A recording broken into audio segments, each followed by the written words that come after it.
Okay, evening everyone. Unfortunately, I'm the last guy standing between you guys and end of session. So not to worry, I'm not here to sell you guys my stuff. Primarily, I only given 10 minutes, so I'll just share with you guys what we notice, what we see, and hopefully it can clear some of the air on certain things that we always hear about. Web applications, API, DDoS. You keep hearing these phrases, but is it still the same as before? Or is there something new? Has it evolved, right? So just some statistics again, just to paint a bit of story. In just recent few months, we have seen many high RPS DDoS attacks happening around the world, and it's affecting many different industries, even financial services. As you can see, 5 million requests per second L7 DDoS. Some of you may not be familiar with the term, it's okay. But what essentially is saying is DDoS, distributed denial of service. Whenever you see DDoS, it means outages. As financial providers, whichever service you are actually selling to the public, your customers, if you have outages, what does it mean? Revenue loss, reputation loss. At the end of the day, the boss will be barking down your neck, or even the stakeholders. What's happened? Can you tell me why is this outages happening? Can you get it up? You know, the teams are all very busy. So, end of the day, business want continuity, right? And if you're not that aware, how does it happen?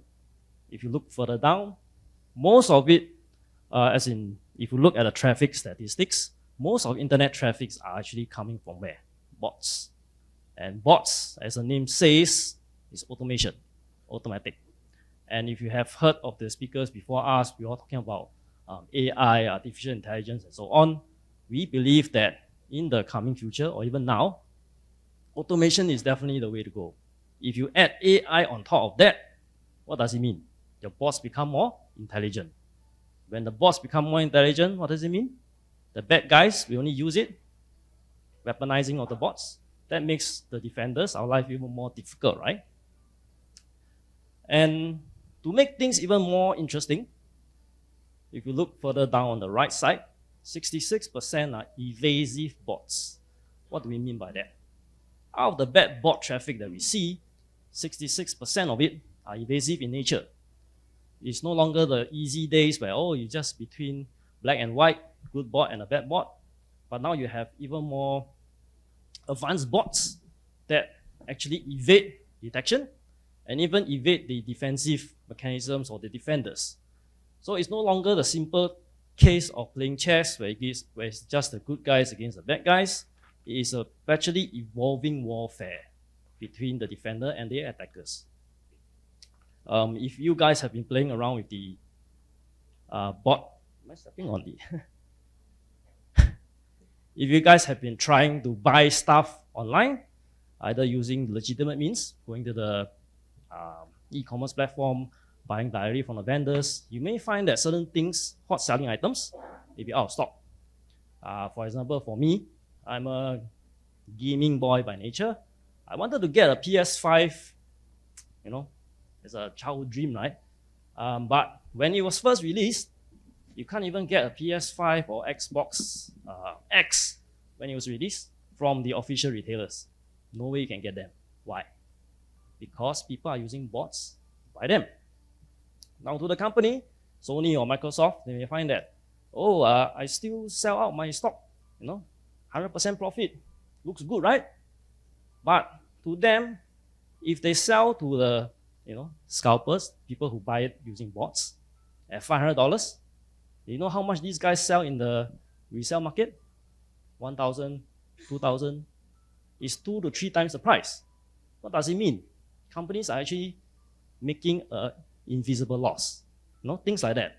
So bots can be very powerful. Bots make things worse for the defenders. Why?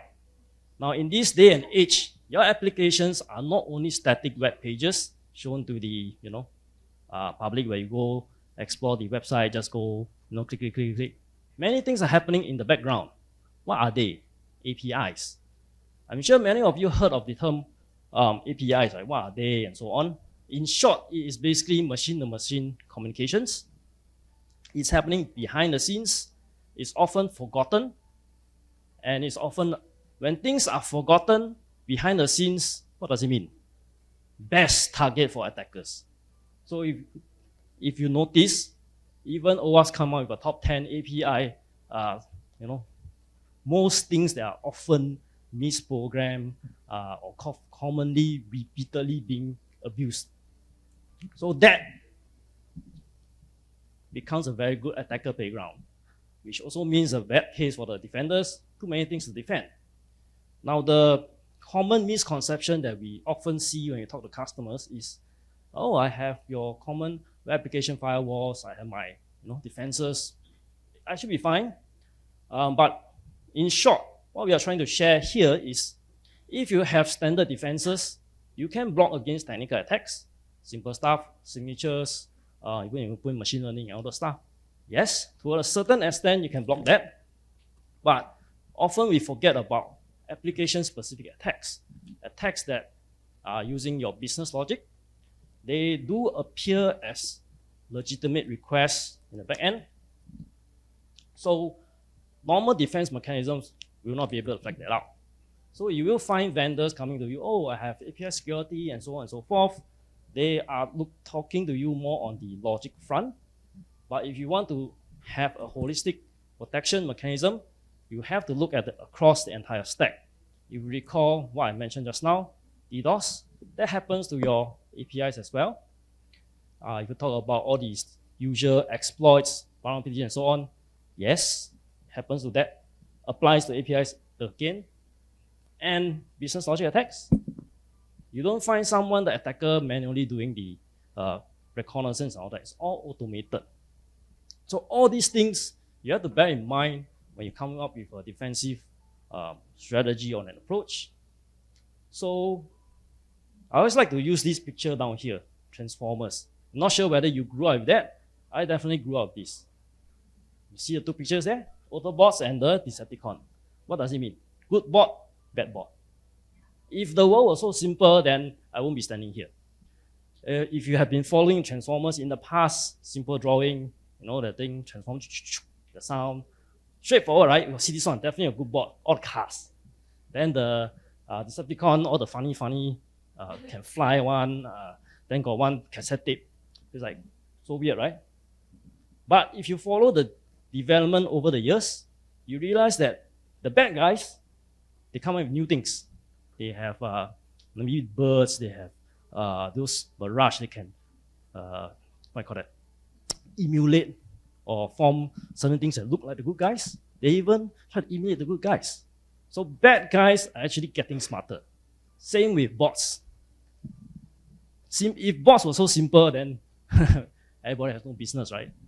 But in order to catch the real bad guys, what does that mean? The good guys need to be more trained. They need to have the tools. They need to be able to do the analysis, so on and so forth. So simple bot mitigation solutions may not be enough. So this is something that you will need to question your providers when you're looking for a bot mitigation solution. So hopefully that gives you an idea of the difference between the good guys and the bad guys. Unfortunately, it's not so straightforward, right? So in the lieu of time, I can't go too much into this, but just some examples of what's happening here. We do have customers having bot issues, but they may not think it is. For example, we have an e-commerce customer. He's saying that, I have a lot of API calls to my authentication endpoint, and it's costing them a lot of money. Why? First, API calls are very high. Each API call is costing them. Second, because it's an authentication call, each call is creating what? An SMS, OTP.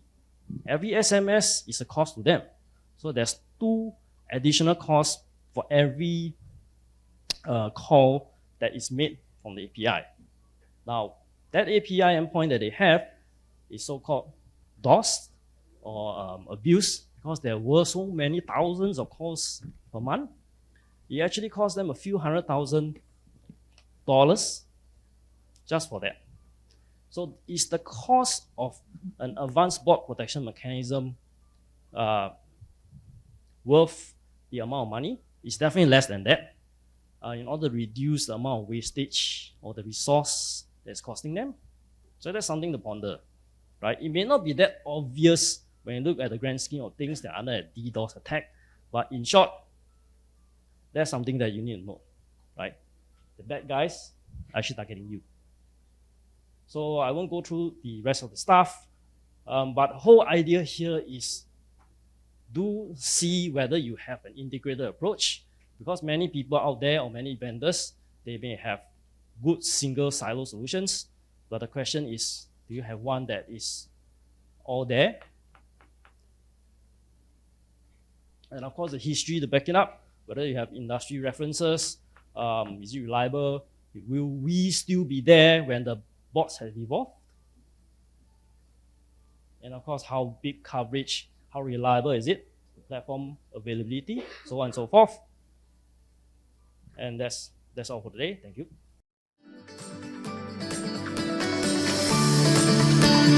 Thank you so much, Mr. Ho, for sharing with us Imperva's capabilities and, of course, for that rather relatable discussion. And to make it even more relatable, why don't we look at this visual presentation? So there you have it. As Sing Lei Ho mentioned, APIs are prime targets for bad bots, something for all of us to remember. He also said cybercriminals target financial services, which we all know, of course. And bot traffic is 50%, bot traffic, 30% bad, 20% good, 66% are evasive bots. He also mentioned API is often forgotten, thus attacks are more often. Now that rhymes. That's very nice.